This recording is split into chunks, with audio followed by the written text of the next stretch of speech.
Hace unos años estaba en mi casa aburrida, dibujando. Me gusta mucho dibujar.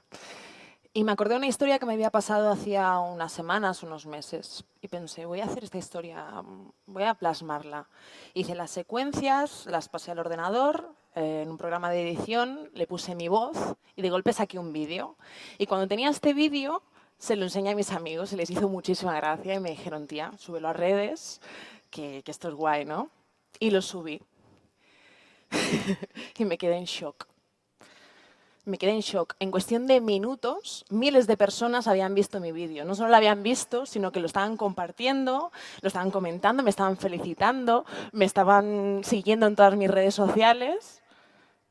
Fue la vez que en mi vida más he sentido reconocimiento. Fue brutal. Y ese shock se convirtió en una euforia. Y dije, será por historia, tengo historia yo para rato.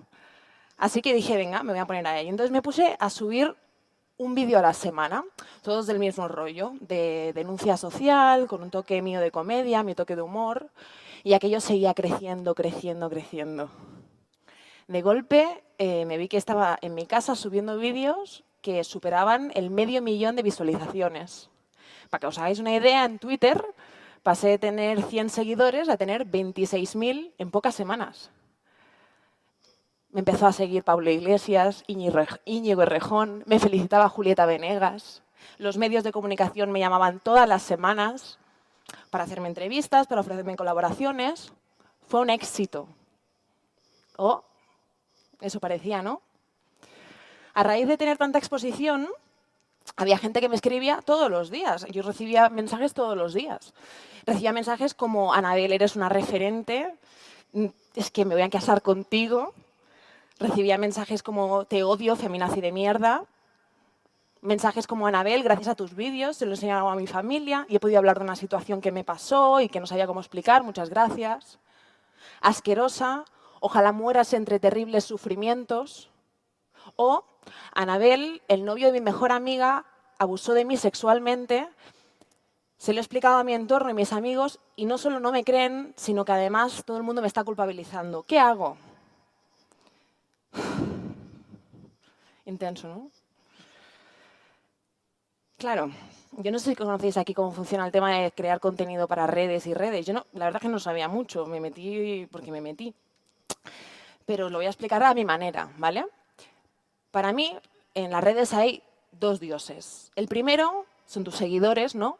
Que es esa masa de gente completamente desconocida a la que tienes que gustar y agradar. Y ahí podríamos ampliar a gente que es potencialmente seguidora tuya, o sea, cuantos más seguidores tienes, más sube tu caché, mejor, ¿no? Tienes que agradar y contentar a esa gente. Y por otro lado tienes el algoritmo, que es una fórmula matemática que lo define todo.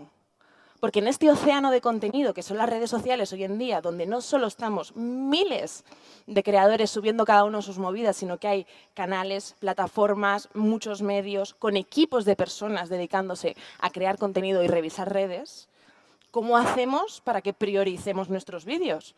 Para que mi contenido sea el primero, para que alguien coja el móvil y no se esté 7 horas haciendo scroll, sino que vea mi vídeo el tirón, ¿no?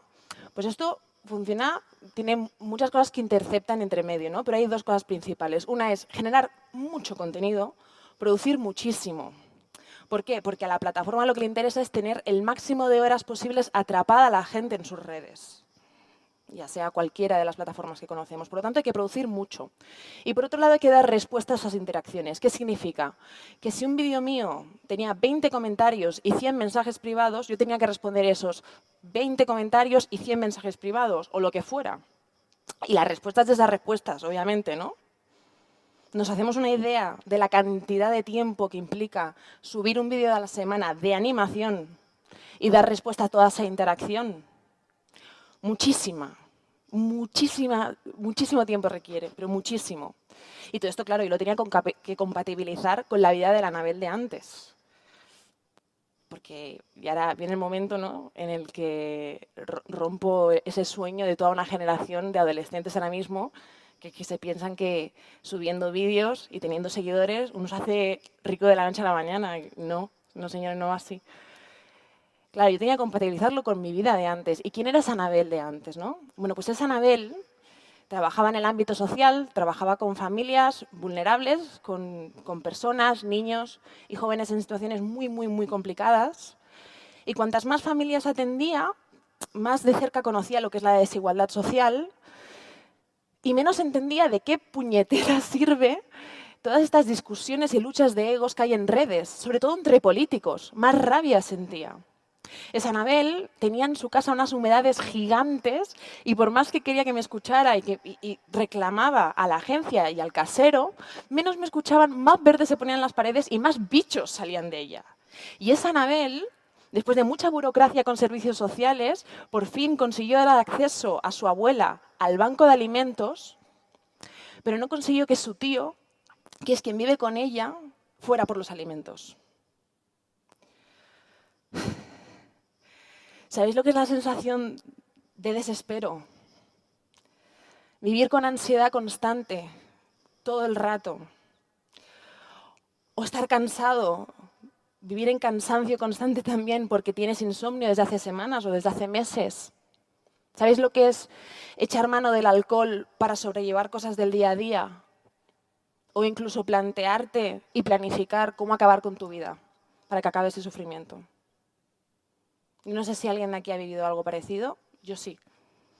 En 2019 me diagnosticaron con depresión severa y lo paré todo. Paré y me dediqué a escribir.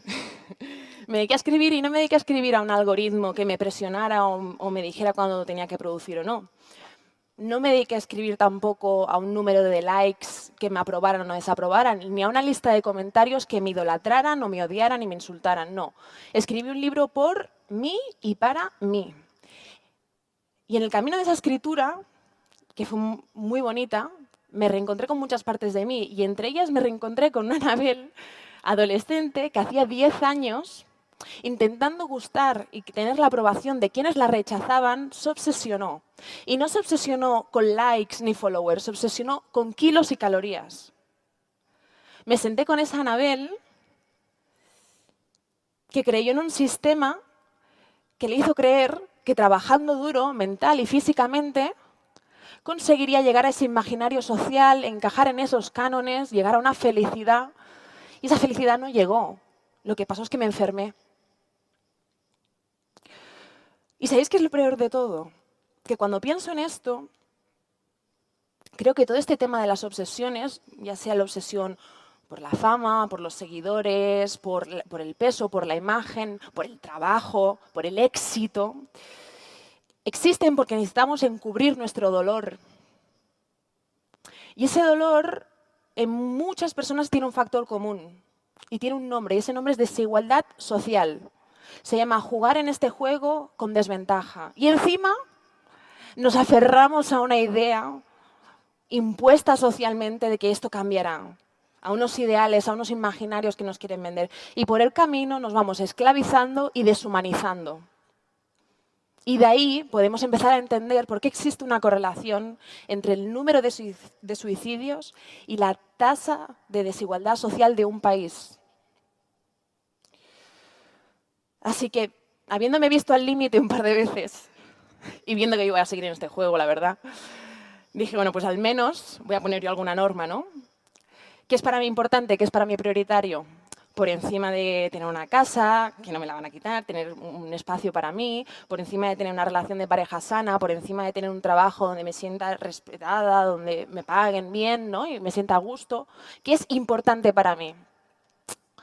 Para mí el éxito es despertarme con ganas de vivir, que suena muy simple, pero no es poca cosa. Y todo el mundo sabemos que esto no va a pasar todos los días, obviamente, ¿no? Y no pasa nada porque eso no pase todos los días. Lo que no puede ser es que me vuelva a perder. Lo que no puede ser es que yo me olvide, que necesito tener un pie en el suelo y una mano en el corazón. Necesito saber cuál es mi realidad, ser muy consciente en todo momento y no descuidarme en ningún momento, nunca más. Así que en ello estoy. Muchas gracias.